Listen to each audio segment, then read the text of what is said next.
अस्सलामुअलैकुम व्यूअर्स। मेरा नाम है मोहम्मद आदिल और आज हम सीखेंगे यहाँ पैराग्राफ जो हमारे पास ग्रुप है होम टैब के अंदर। इसके अंदर हमारे पास कुछ ऑप्शंस होते हैं अलाइनमेंट्स के। ये अलाइनमेंट्स के ऑप्शन क्या होते हैं? फॉर एग्जांपल मैं यहाँ पे टेक्स्ट लेता हूँ, एक टेक्स्ट टाइप करता हूँ यहाँ पे मैं कॉन्ग्रेचुलेशंस। ठीक है, फॉर एग्जांपल आप देखें ये जो टेक्स्ट है ये मेरे पास लेफ्ट साइड पे डिस्प्ले हो रहा है डॉक्यूमेंट के। फॉर एग्जांपल जो भी आप टेक्स्ट डिस्प्ले करवाते हैं वो आपके पास बाय डिफ़ॉल्ट एमएस वर्ड के अंदर लेफ्ट साइड पे डिस्प्ले होता है। अब फॉर एग्जांपल आप अगर इसको डॉक्यूमेंट के बिल्कुल सेंटर में डिस्प्ले करवाना चाहते हैं तो यहाँ पे हमारे पास देखें कुछ अलाइनमेंट बटन्स हैं। ये बाय डिफ़ॉल्ट लेफ्ट होता है, इसकी शॉर्टकट की है कंट्रोल एल। यहाँ पे आप जाते हैं, इस पे क्लिक करेंगे तो ये सेंटर पे हो जाएगा और इसी तरह यहाँ पे आप क्लिक करेंगे तो ये राइट साइड पे अप्लाई हो जाएगा। ठीक है, तो ये तो हमारे पास तीन बेसिक फॉर्मेट्स हैं टेक्स्ट अलाइनमेंट के कि भाई आपको टेक्स्ट कहाँ चाहिए अपने डॉक्यूमेंट के अंदर। इसके बाद फॉर एग्जांपल मैं यहाँ पे कुछ रैंडम टेक्स्ट लेता हूँ। यहाँ पे रैंडम टेक्स्ट टाइप करने के लिए हमारे पास फॉर्मूला है रैंड और यहाँ पे open bracket and closing bracket. मैं यहाँ पे अब एंटर करता हूँ तो देखिए मेरे पास कुछ रैंडम टेक्स्ट अवेलेबल हो गया। अब इस टेक्स्ट के ऊपर मैं बेसिकली जो रैंड का फॉर्मूला है हमारे पास वर्ड के अंदर इसलिए यूज़ होता है ताकि हम बेसिकली कोई अगर प्रैक्टिस करना चाह रहे हैं फॉर्मेटिंग के हवाले से, हम इस टेक्स्ट को लेके फॉर्मेटिंग की प्रैक्टिस कर सकते हैं। अब फॉर एग्जांपल अगर मैं ये सारा टेक्स्ट सेलेक्ट करूँ, हमारे पास शॉर्टकट की होती है कंट्रोल ए, जो कि जितना भी डॉक्यूमेंट में हमारा टेक्स्ट होता है उसको एक साथ सेलेक्ट करता है। यहाँ पे मैंने कंट्रोल ए प्रेस किया और यहाँ पे देखें सारा टेक्स्ट सेलेक्ट हो गया। अच्छा, अभी आप देखें यहाँ पे आपके पास ये जो राइट साइड पे लाइंस हैं, ठीक है, ये लाइंस बिल्कुल इक्वल नहीं है। ठीक है, फॉर एग्जांपल यहाँ पे यू कैन यहाँ पे पहले ख़त्म हो रहा है, फिर उसके बाद यहाँ पे सर्च ऑनलाइन फॉर यहाँ पे थोड़ा उसके आगे है। मैं चाह रहा हूँ कि यहाँ पे ये बिल्कुल हमें एक लाइन पे डिस्प्ले हो, जिस तरह यहाँ लेफ्ट साइड में आप देखें बिल्कुल एक लाइन में डिस्प्ले हो रहा है, तो मैं चाह रहा हूँ राइट साइड पे भी बिल्कुल एक लाइन पे डिस्प्ले हो।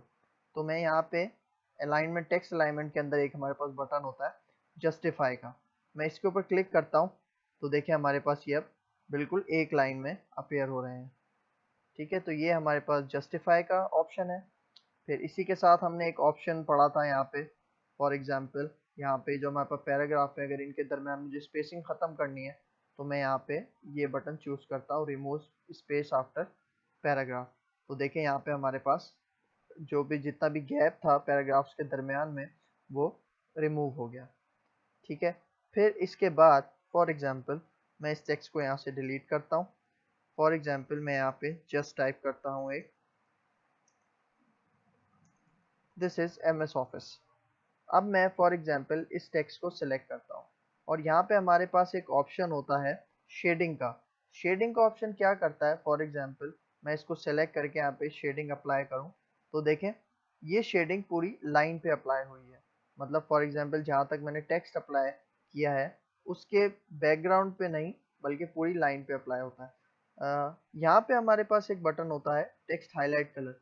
इसमें और शेडिंग में क्या फ़र्क है कि शेडिंग हमारी पूरी लाइन के बैकग्राउंड पे कलर अप्लाई करता है और यहाँ पे टेक्स्ट हाईलाइट कलर हमारे पास सिर्फ टेक्स्ट के बैकग्राउंड पे टेक्स्ट कलर अप्लाई करता है।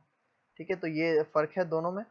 अच्छा, इसके बाद हमारे पास एक और यहाँ पे बटन गिवन है बॉर्डर्स का। फॉर एग्जांपल इस टेक्स्ट के अराउंड मुझे बॉर्डर्स चाहिए, तो मैं यहाँ से बॉर्डर्स अप्लाई कर सकता हूँ।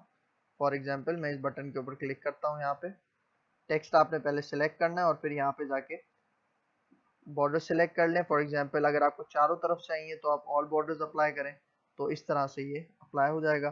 फॉर एग्जांपल अगर आपको टॉप बॉटम लेफ्ट राइट चाहिए तो वो भी आप यूज़ कर सकते हैं। अगर आपको सिर्फ टॉप पे चाहिए तो आप इस तरह से यूज़ कर सकते हैं और अगर फॉर एग्जांपल आपको सिर्फ बॉटम पे चाहिए तो आप इस तरह से यूज़ कर सकते हैं।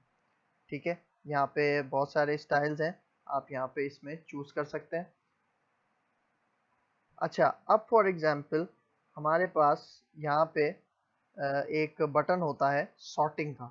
ये क्या होता है? फॉर एग्जांपल सबसे पहले मैं यहाँ पे कुछ नंबर्स लेता हूँ, लेकिन वो रैंडम ऑर्डर में मैं नंबर्स लेता हूँ। ठीक है, मतलब आगे पीछे करके मैं नंबर्स ले रहा हूँ यहाँ पे, मतलब एक सीक्वेंस में हमारे पास ये नंबर्स मौजूद नहीं है। ठीक है। अगर इनके ऊपर हमें काम करना हो तो हम किस तरह करते हैं। फॉर एग्जांपल मुझे अब इन नंबर्स को एक सीक्वेंस में लेके आना है। फॉर एग्जांपल मैं चाह रहा हूँ कि जो मैंने नंबर्स दिए हैं वो बिल्कुल एक सीक्वेंस में हमारे पास डिस्प्ले हो। तो मैं क्या करता हूँ, इस टेक्स्ट को सिलेक्ट करता हूँ, यहाँ पे जाता हूँ। ठीक है, अब देखें यहाँ पे हमारे पास दो सीक्वेंस यूज करने के लिए दो चीजें, एक असेंडिंग ऑर्डर, एक डिसेंडिंग ऑर्डर। असेंडिंग ऑर्डर पे क्लिक करूंगा तो स्मॉलेस्ट टू लार्जेस्ट मतलब 1 to 9 हमें डिस्प्ले हो जाएगा। अगर मैं यहाँ पे ओके करूँ तो देखें जो स्मॉलेस्ट वैल्यू थी वो सबसे टॉप पे आ रही है और उसके बाद हमारी सारी वैल्यूज आ रही हैं।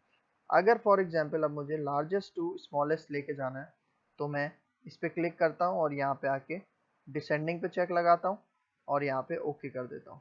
ओके किया तो देखें अब जो सबसे बड़ी वैल्यूज हैं वो ऊपर आ गई और सबसे जो स्मॉलेस्ट वैल्यू है वो लास्ट में चली गई। ठीक है, एक ये कॉन्सेप्ट है हमारे पास।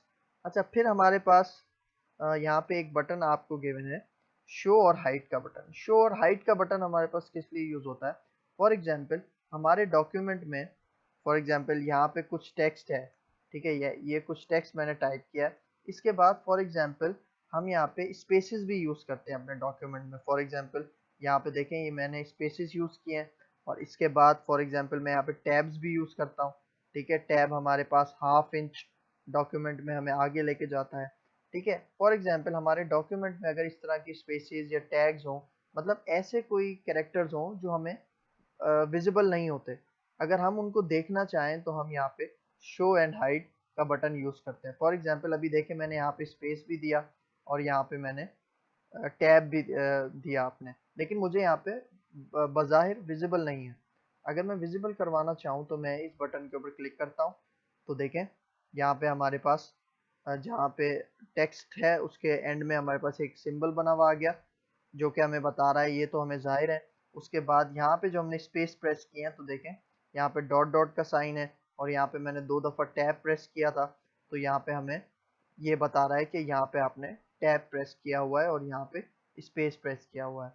ये इसलिए यूज होते हैं। अब अगर आपको इन सिंबल्स को हटाना है तो आप दोबारा इस पे क्लिक करें तो ये सिंबल्स रिमूव हो जाएंगे।